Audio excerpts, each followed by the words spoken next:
Hey everybody, Todd here, and I hope you're having a great day. Today I'm going to take a look at a popular next generation set of headphones from Beyerdynamic, the DT900 Pro X. Now the Pro X series of headphones represents the latest technology from Beyerdynamic in their headphone design. They are definitely not just a revamp of the previous 770 and 990 series. They have their own unique sound signature and their own technology. Now, I encourage you to wear headphones for this review. All the audio is recorded using my binaural microphone, and this is not a sponsored review. I provided the headphones, and all of my opinions are my own.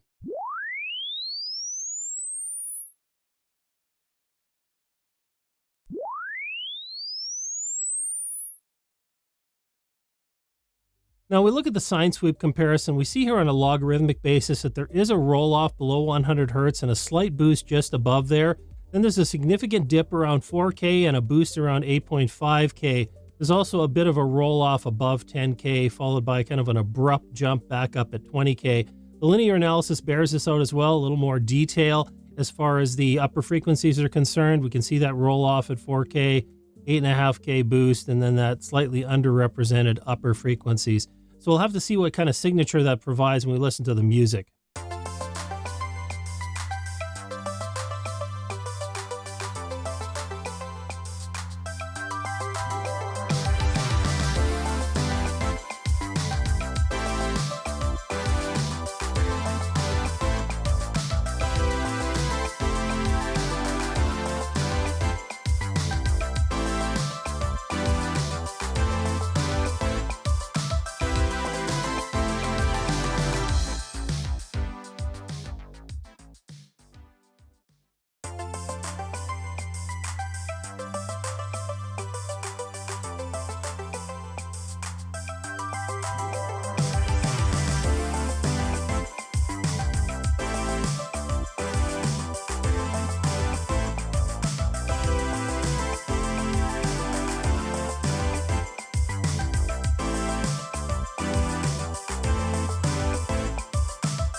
Now, listening back to music on these headphones, there definitely is coloration of the sound. They do have kind of a punchy, solid bass to them, which is something in an open back headphone. If you're looking for that, these may be a good choice. But sub-bass frequencies are rolled off. I mean, not extreme by any means. Its extension is there, but just something to be aware of. Now, in the 4K range, there is that sharp dip again, and that kind of explains the roundness of the sound here. I'm not getting kind of a bright presence or anything from these headphones. So even throughout the mid frequencies, everything seems pretty soft and rounded with these. Now we do have that boost around 9K, but it's not anything that really is in your face. It's not that bright to listen to. And upper extension, they don't really sound all that airy to me.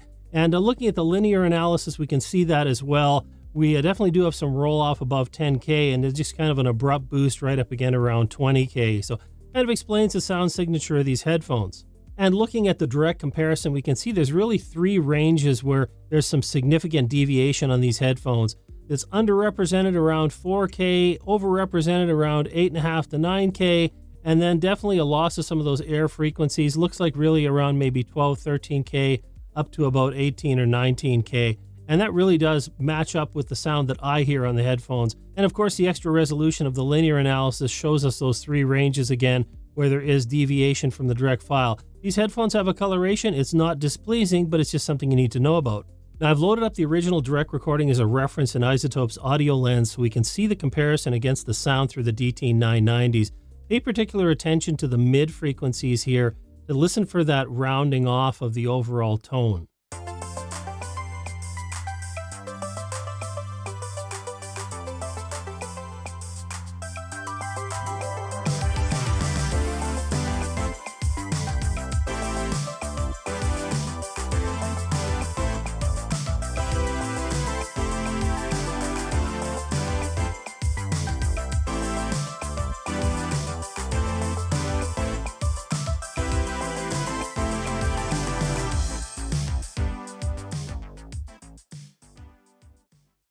What about the world we both believed in? What about the word that made it so? What about the world we both believed in? What about the word that made it so? You show me beauty in life. You put me first all the time. No wonder I'm on a high when I'm with you, oh yeah. You show me beauty in life. You put me first all the time. No wonder I'm on a high when I'm with you, oh yeah.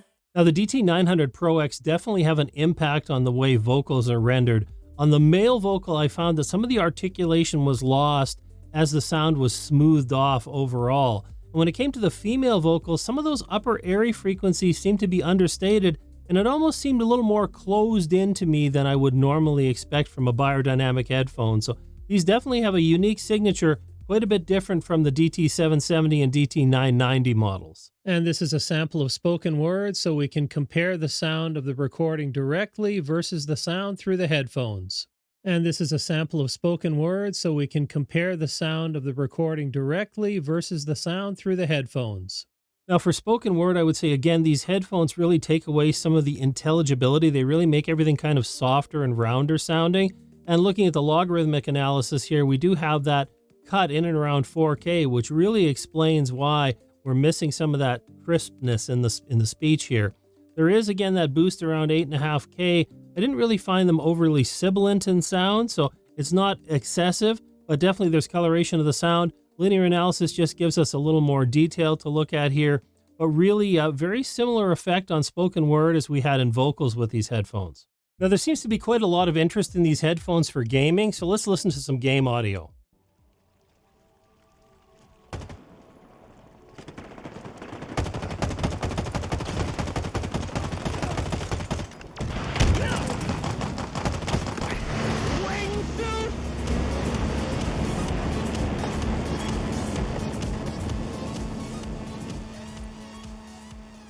Now, with all the interest in these headphones for game audio, I'm going to say that they are not what I expected. They really sounded more like a closed-back headphone to me for gaming on. The environment was not really wide open and expansive, like there wasn't a large soundstage presented or anything in the game audio.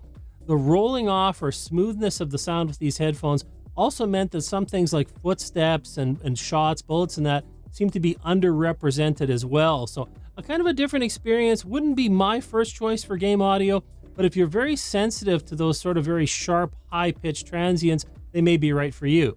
Now, stereo imaging in Soundstage is a very interesting conversation with these headphones. Imaging, first of all, I would say it does a reasonable job. You definitely get that stereo image, it's presented for you, but Soundstage is very different from what I would expect. Where I would normally look for a wide and open soundstage is projected outside of the headphone, so almost seeming like it's in front of me. In this case, it's projected inside my head, between the ear cups. So I'm not getting that sense of the sound being moved away and around me. It's really remaining in my head again. So that's all I can describe it as.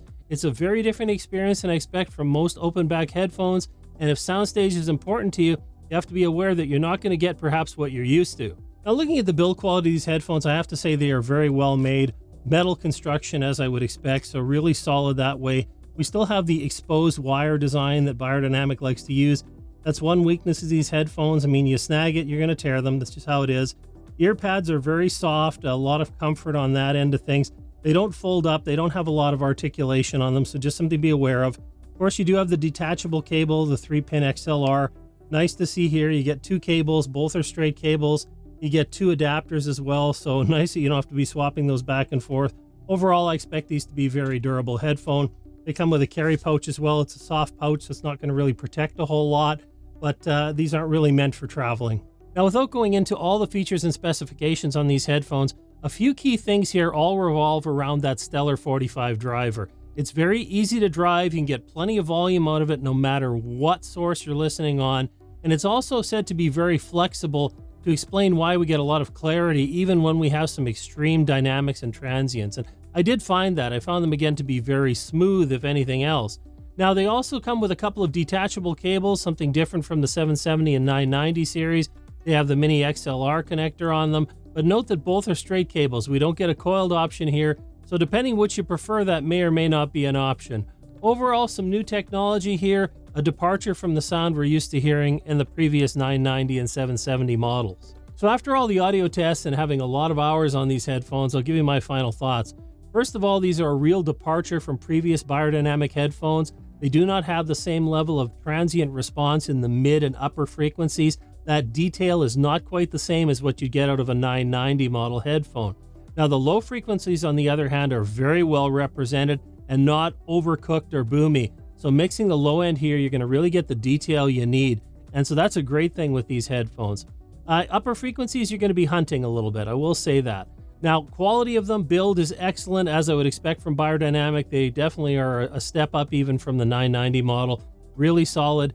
Cable is great. I like that they're detachable. Would have liked to see a coiled and a straight option, so everybody's happy with these, but that's not where they decided to go. So just be aware of that. Overall, if you're not looking for just a repeat of the 990, they're a great option for you. If you like the 990s and you're ready for a new set, you might want to stay there. And of course, if you're looking for headphones for casual listening or for mixing, check out one of the videos on the screen. As always, I really appreciate you joining me today, and I will see you next time.